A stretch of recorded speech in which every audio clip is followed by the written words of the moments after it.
Esto vamos a estar conversando en los próximos minutos. Es un gusto para mí saludar hasta ahora a Jorge Salazar, director del Grupo Apolo y embajador en Latinoamérica de CUPS in Space. Bienvenido, gracias por estar con nosotros. Muchísimas gracias, como siempre digo, gracias por darle espacio al espacio. Darle espacio al espacio. Bueno, arranquemos con el éxito, porque es que era una misión, digamos, métrica, minuto a minuto, y todo salió perfecto, ¿o no? Claro que sí, las misiones espaciales siempre han manifestado interés por el público no especializado y la carrera espacial tampoco ha sido un camino fácil, ya que algunas vidas se han perdido en el proceso, ¿no? Y luego de 53 años, desde que el último ser humano, Gene Cernan, pisó la superficie lunar, tuvimos un privilegio, un hito tan significativo para la industria como este. En las últimas horas vimos entonces muchos espacios que generan dudas. Lo primero es que mucho se habló de que el mayor reto era en el aterrizaje, el amerizaje, quise decir, pero también en el despegue. ¿Por qué era tan importante estos dos puntos retadores? Bueno, lo primero, salir de esa atracción gravitatoria de la Tierra siempre ha representado un reto técnico, ¿no? La atmósfera o esa línea del... Imaginemos el planeta Tierra como si fuera una manzana y esa cascarita, esa piel de la manzana vendría siendo la atmósfera. En ese sentido, la atmósfera es bastante cerquita de nosotros, pero el reto técnico de superarla es bastante importante. Digamos que el recorrido es una órbita de retorno libre, es la gravedad hace todo el camino, pues naturalmente la nave, el vehículo, no tiene que hacer más allá de simplemente este primer punto. Y luego la gravedad misma también de estos dos cuerpos, tanto de la Luna como de la Tierra, se encarga de traerla de vuelta. Pero claro, había unos retos que se habían tenido que trabajar y era el reingreso, que es una parte muy crítica, pues la nave alcanza temperaturas muy importantes, donde si todo sale bien, pues tendríamos lo que sucedió ayer, pero las cosas están bastante cerca a que no fuera así, ¿no? Está hablando usted también en el punto específico de la separación del módulo de servicio, uno de los pasos más delicados cuando la nave ingresa a la Tierra. Ahí hablamos de esas altas temperaturas y cómo lograron entonces que los astronautas no se vieran afectados a pesar de esas altas temperaturas. Bueno, aquí hay un caso curioso, ¿no? Ya que en misiones anteriores, como en las misiones Apolo, se utilizó un escudo térmico que básicamente fue el mismo que se utilizó acá, una tecnología que incluso fue ensamblado a mano. Los astronautas estaban convencidos de que este trabajo que hicieron estas personas, estos ingenieros, dependían de la vida de ellos mismos, ¿no? Este momento crucial, cuando el módulo de servicio se separa del habitáculo Orión, es bastante importante y el ángulo de ataque, el ángulo donde finalmente ingresaron a la atmósfera terrestre, fue cambiado para que finalmente pudieran alcanzar las temperaturas ideales en cada momento del caparazón térmico para que pudieran entrar y hacer el regreso exitoso a la Tierra. Cuando los astronautas salen específicamente de la nave, ¿qué pueden sentir ellos en ese momento? La sensación justamente, a pesar de haber estado tanto tiempo en el espacio, ¿cómo se vieron? ¿Cuál fue su conclusión? Bueno, las conclusiones definitivamente, como dijo Carl Sagan, ver la Tierra suspendida en la vasta inmensidad cósmica es un momento bastante retrospectivo, ¿no? Pero si nos ponemos desde el punto de vista práctico, la cápsula Orión a su reingreso alcanza velocidades cercanas a los 40.000 kilómetros por hora. Esto, como para darles una idea, es como si manejáramos un vehículo, un carro a 120 kilómetros por hora y multiplicamos eso más de 300 veces. Estamos alcanzando unas velocidades increíbles, la aceleración G, esas veces que el ser humano experimenta la gravedad, también es muy importante. Por eso definitivamente el entrenamiento que han tenido los astronautas para estar en este momento fue bastante crucial, importante. Los astronautas que hicieron parte definitivamente en esta misión de Artemis II eran los astronautas más capacitados para este tipo de travesías espaciales. Exactamente. Muchas personas se preguntan quiénes son estos astronautas, cómo logran llegar al espacio. ¿De quiénes estamos hablando, Jorge? Bueno, hay casos curiosos. Pues esta misión pues puso en órbita alrededor de la Luna a la primera mujer ingeniera puso en órbita a la primera persona de color, pero definitivamente una de las personas que destaca es que en su momento fue el jefe de oficinas de astronautas, Ray Wiseman, y fungió como el comandante de la misión, ¿no? Entonces, definitivamente son personas que ya han volado en el espacio, ya tienen experiencia, no solamente en los trabajos propios de la naturaleza, del ejercicio de ser astronautas y de hacer esos trabajos en órbita, sino que ya tienen también experiencia en trabajar en estos espacios confinados, que al final la cápsula Orión fue más o menos, o el habitáculo como tal de servicio, fue más o menos como si estuvieran viviendo dentro de una van por unos 10 días, ¿no? Viendo esos detalles de lo que pasaron estos 10 días. Increíble, uno como amante de las ciencias del espacio, como amante de todo este proceso que ha significado la exploración espacial, es imposible no emocionarse frente a este tipo de acontecimientos, ¿no? Pero hay un par de detalles que como estoy seguro el público no especializado le llaman la atención, y es justamente que ni siquiera las misiones Mercury, Gemini o Apolo se utilizó un baño, y es increíble cómo frente a estos avances tecnológicos se nos olvida algo tan vital, tan digno, y es sencillamente tener un baño, ¿no? Entonces, esta misión tuvo ese gran hito tecnológico porque no porque sea un baño no tiene tecnología, o empresas, desarrolladores, ingenieros que finalmente pudieron brindar este momento de intimidad retrospectiva a los astronautas, ¿no? O este indicador de cero gravedad, que contrario a lo que uno pensaría, que todo dentro de un habitáculo de esto está lleno con lo último en tecnología, vemos a un peluchito, un peluche, un muñequito que les indica a los astronautas y al público que también presencia por streaming, etcétera, este tipo de acontecimientos cuando estos astronautas han llegado a microgravedad, ¿no? Entonces, ver a Rice, que representa una famosa e icónica fotografía que fue tomada precisamente en las misiones Apolo, pues son de los momentos curiosos, cómicos, retrospectivos, y por supuesto lo divino, lo humano está siempre presente en estas experiencias. Y hablando de eso, de lo divino, de lo humano, ¿cuánto tiempo se demoran los astronautas al regreso a la Tierra en volver a estar, digamos, si me permite la expresión, en forma? Es decir, ya estuvieron allí en el espacio, ¿esa recuperación cuánto tarda? Bueno, debido precisamente a los avances en cuanto a la preparación de los astronautas, y también durante el vuelo, los astronautas pueden estar haciendo ejercicios activos durante el regreso, durante la misión, y por supuesto el regreso, la recuperación va a ser mucho más eficiente, más activa. Vemos astronautas que salieron caminando perfectamente, y pues seguramente estos procesos van a ser mucho más cortos que la misión Apolo, pues precisamente hay un gran equipo médico trabajando por esto. Entonces, esto puede variar en los astronautas, pero vemos que sencillamente salieron, bajaron de los helicópteros caminando, entonces creo que la recuperación va a ser mucho más corta que anteriores misiones. Y una pregunta final, Jorge, para meterle, digamos, la tiza a este asunto es, ¿cuál era la razón de visitar la órbita lunar? ¿Qué es lo que van a encontrar ellos, los astronautas, y qué traen de información, que es, digamos, como la clave de toda esta misión? Claro que sí, las misiones, sobre todo, específicamente hablando de la misión Artemis II, justamente busca preparar el camino para las próximas misiones.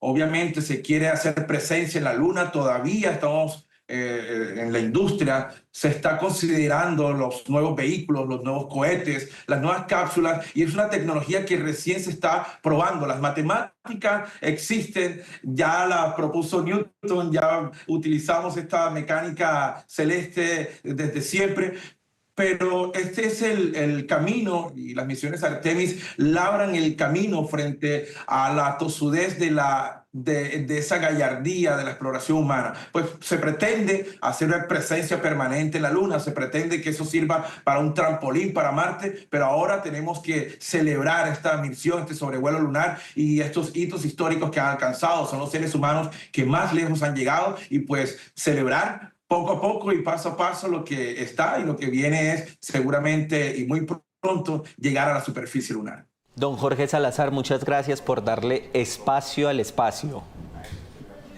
Muchísimas gracias. Hubo mucho trabajo ayer a través de las redes sociales que tuvo miles de conectados. Ahí les doy ese dato. Es don Mauricio Medina, que es el creador de Rato Astronómico. Se conectaron muchas personas a esa transmisión. ¿Cómo les fue, Mauricio? Bienvenido. ¿Qué tal, Pablo? Un saludo a ti y a todos nuestros televidentes. Nos fue muy bien en la transmisión. Tuvimos más de 9.000 personas que lo vieron, hasta un pico de 600 personas en simultáneo. No eran muchas las transmisiones en español, entonces fueron 3 horas y 10 minutos seguidas en donde hubo una gran acogida de parte de la gente. Antes de que entremos en materia, en las preguntas que tenemos de televidentes y también del público en general, Mauricio, hombre, ¿qué le deja a usted toda esta misión? ¿Qué opina usted un día después de haber logrado semejante hazaña a los astronautas allí de la NASA? Bueno, creo que fue una misión emocionante en todos los sentidos. Desde el momento del lanzamiento, creo que el mundo entero volteó a mirar de nuevo hacia el universo y hacia el espacio. Uno sabe que empezó a tener una acogida en las conversaciones, incluso con conversaciones polémicas y lo que sea, hasta los memes relacionados al tema. Entonces sabemos que es muy grato nosotros como científicos ver a la sociedad hablando de esto.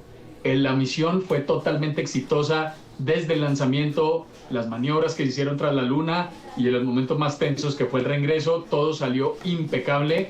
Creo que habla muy bien de una misión decir que el momento más difícil o algo que salió mal fue cuando se les tapó el baño el primer día y aún así lo lograron destapar rápidamente. Entonces creo que fue un éxito completo, no solo a nivel científico y tecnológico, sino también incluso a nivel de divulgación de las ciencias. Entonces es una época muy bonita. Ese tema es el que me parece a mí también importante antes de las preguntas del público, y es ¿qué se logra? ¿Cuál es la divulgación para la ciencia? ¿Qué información traen ellos que es específica, que va a servir para otras misiones y para el aporte a la ciencia, Mauricio?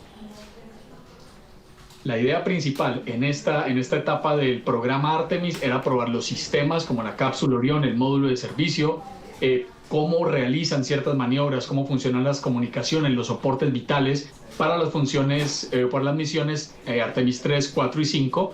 La 3 va a únicamente probar algunos sistemas del sector privado como SpaceX o Blue Origin en órbita baja para realizar, digamos, esa alianza entre los privados y el sector público que sería la NASA. Entonces, las pruebas que se realizaron salieron muy bien, inclusive las pruebas médicas. Por ejemplo, hay una misión llamada Avatar, en donde lleva un pequeño chip con tejido de los astronautas que tiene unas aplicaciones a la medicina moderna increíble, parece futurista. Muy bien, Mauricio, hemos preparado un ejercicio con usted. El ejercicio consiste en trasladarle unas preguntas que tenemos de nuestro público, preguntas de los televidentes que se generan a raíz de esta misión. ¿Estamos listos para eso, Mauricio? Claro que sí. Y quiero recordarles que Mauricio Medina es astrónomo y es creador de Rato Astronómico. Si ustedes quieren aprender más sobre lo que está pasando, pues precisamente pueden ingresar justamente a Rato Astronómico para que sigan a Mauricio. Vamos entonces con las preguntas del público. Arrancamos a continuación. ¿Cómo la nave Orión y los astronautas resistieron las altísimas temperaturas en el ingreso a la Luna? Repito, vamos a repetir. Perdón, Mauricio, vamos a repetirla entonces. ¿Cómo la nave Orión y los astronautas resistieron las altísimas temperaturas en el ingreso a la Tierra? Bueno, esta parte es de las más críticas de la misión porque les toca hacer como hacen los meteoros cuando se queman en la atmósfera, entrar y quemarse. Pueden llegar a más de 2000 grados de temperatura, que es casi temperatura lava, y la cápsula Orión tiene unos escudos térmicos. Esos escudos protegen a los astronautas de adentro y va funcionando como si fuera una cebolla que va expulsando sus capas. Hay una parte de la cápsula, en la parte inferior, que a medida que absorbe el calor, suelta una especie de pequeña capa y quedan unos gases que van enfriando la entrada. Es decir, la temperatura dentro de la cápsula, obvio, sube un poco, pero nunca los astronautas están en riesgo. Pues este ha sido los desarrollos más increíbles que se han logrado en la industria aeroespacial en general. Contrapregunta sobre esto específicamente. A las afueras pueden estar a 2800 grados Celsius y adentro están a 22 grados. Podrían estar a una temperatura totalmente fresca. Muy bien, Mauricio. Vamos con la segunda pregunta. Ahí la tenemos. ¿Qué es amerizar? Amerizar, una palabra que se utilizó muchísimo por estos días. No tiene un contexto técnico, simplemente es la diferencia entre aterrizar en tierra y aterrizar en mar. Cuando aterrizamos en tierra le llamamos aterrizaje y cuando llegamos al mar le llamamos amerizaje. simplemente una terminología para distinguir. Claro que se está utilizando en estos momentos. Vamos con la siguiente pregunta, muy interesante este ejercicio. ¿Cuáles eran los riesgos de la misión de Artemis II, Mauricio? Bueno, hubo dos momentos muy críticos que fue cuando estaban detrás de la cara oculta de la Luna, que se perdió la comunicación por 40 minutos, que hubiera algún fallo que no pudieran reportar, de pronto a la hora de tomar la trayectoria hacia la Luna cuando iban saliendo, que de pronto hubiera un problema con el desacople entre el cohete y la cápsula, riesgos digamos muy inherentes a cualquier despegue, y asimismo a la hora de regresar a Tierra, que de pronto hubiera alguna falla con la maniobra de reingreso, que de hecho se corrigió entre Artemis 1 y Artemis 2 para ya no realizar un rebote en la atmósfera y volver a ingresar, sino casi hacer un reingreso directo. Ese pudo haber sido un momento que tal vez algo hubiera podido salir mal, pero créanme que los cálculos que realizó NASA fueron tan impecables que todo salió perfecto. Todo fue increíblemente perfecto. Vamos con la siguiente pregunta. ¿Cuánto tiempo tarda la recuperación de los astronautas una vez estando en Tierra? Bueno, hay que tener algo en cuenta aquí, es que los astronautas no estuvieron tanto tiempo fuera de la Tierra. A veces cuando un astronauta está en la estación espacial puede durar meses, el procedimiento de recuperación es un poquito más intenso. Aquí pudimos ver, que nos decía ahorita Jorge, que salieron caminando, salieron a pie. Entonces era algo que pocos esperaban. Cuando estábamos en la transmisión también nos lo preguntábamos, y entre las primeras 24 a 72 horas los están evaluando constantemente. Ir al espacio es hostil para el cuerpo humano, nosotros estamos adaptados para sobrevivir en la Tierra, entonces les hacen varias pruebas de salud para que más o menos al tercer o cuarto día ya puedan abrazarse con sus familias. Muy bien, siguiente pregunta. ¿Por qué orbitaron la Luna y no pisaron su superficie? Hay una diferencia del contexto entre la época de Apolo y la época de Artemis. En este caso, la misión Apolo sí pretendía únicamente llegar a la Luna, clavar la bandera, hacer un par de experimentos sencillos y devolverse. No se tenía ningún tipo de tecnología remotamente cercana para poder crear una presencia sostenida en la Luna. Artemis ya, como todo el programa, sí quiere establecer ya bases lunares, ya con miras a Marte en unos cuantos años, tal vez menos de una década. Entonces, no es lo mismo, pudieron haberlo hecho, pero no hay una razón técnica y científica de someter a esos astronautas a ese riesgo si todavía no va a iniciar esta construcción de esta base. Entonces simplemente fue para probar los nuevos sistemas que son muy diferentes a la época de Apolo, ver que todo funcione perfecto y siempre recordar que ahí van personas y su seguridad es lo primero. Perfecto, hasta ahí las preguntas. Le contrapregunto a Mauricio, ¿qué tal las dudas de los usuarios? Me encanta porque significa que otra vez la ciencia está en boca de todo el mundo. Estas preguntas normalmente son de alguien que tal vez no está en este mundo de la industria aeroespacial, de la astronomía, de la física, y es muy bonito que tengan esas dudas porque conocer el universo es un derecho humano. Como decía Jorge, espacio para el espacio. Pero entonces vamos a hacer un par de preguntas más, ya con las imágenes al equipo de producción, y es, por ejemplo, se habló de que posiblemente la otra misión sería Marte. ¿Esto es cierto? Dentro del programa Artemis no se tiene contemplado Marte hasta ahora. Okay. Sí hay una proyección para la llegada a Marte, pero esto será ya en la década del 2030, cuando ya se tenga una presencia lunar sostenible, porque despegar desde la Luna es muchísimo más barato en temas económicos y logísticos y de combustible que despegar desde la Luna es más barato que despegar desde Tierra. Entonces primero se tiene que tener toda una presencia ya estable, sostenible, bases, hangares de lanzamiento, para ahora sí pensar en Marte. Creo que todos estaremos presentes también para ese entonces. Creo que no le faltan más de 10 años para ver el primer ser humano poniendo un pie en Marte. Aclarar que es una distancia, una diferencia de distancias bastante grande, de 400.000 kilómetros a más de 50 o 100 millones. Claro, muy distinta la cosa. Quisiera preguntar sobre nuevamente el amerizaje, porque vimos una parte espectacular que fue el tema de los paracaídas. Funcionaron de manera óptima, ¿no? Así es, tuvieron un funcionamiento espectacular. Los primeros que están diseñados únicamente para reducir un poco la velocidad, luego se pierden, y los últimos 3, que son los más fuertes, que ya puede verse como la cápsula cae casi como planeando.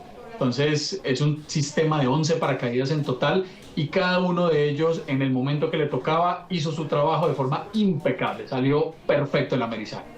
Claro que sí. Y finalmente, Mauricio, para ir cerrando entonces, ¿qué viene ahora? Ya ellos llegaron, tienen la información, vienen unos días importantes de su recuperación, pero ¿cuál va a ser, digamos, esas próximas miradas hacia el espacio?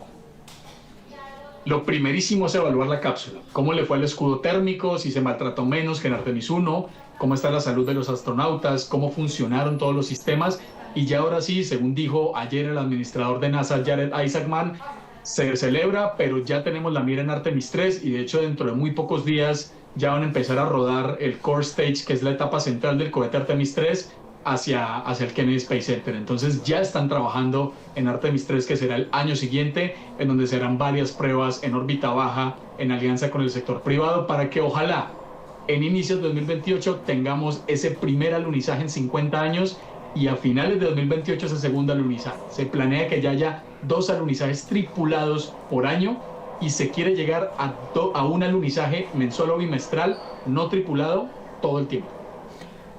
Hay participación, con esto vamos cerrando, del papel importante de Colombia, ¿no? Por ejemplo, de la ingeniera, hablemos un poco de esto.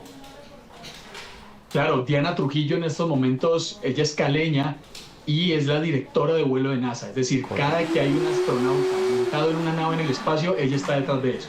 Ella es la que tiene que tomar las decisiones cuando no hay lugar a cometer un error. Entonces, ese es uno de los roles más importantes que tiene la NASA en este momento. Y ayer el rol protagónico también lo tuvo Liliana Villarreal, ella es de la costa caribe colombiana.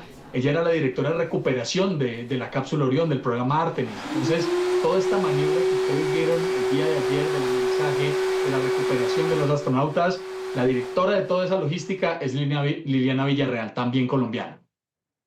Mauricio, yo quisiera preguntarle finalmente entonces, agradecerle mucho este espacio y hacer la conclusión precisamente de que esto que está pasando también es una mirada para los jóvenes para interesarse en el espacio.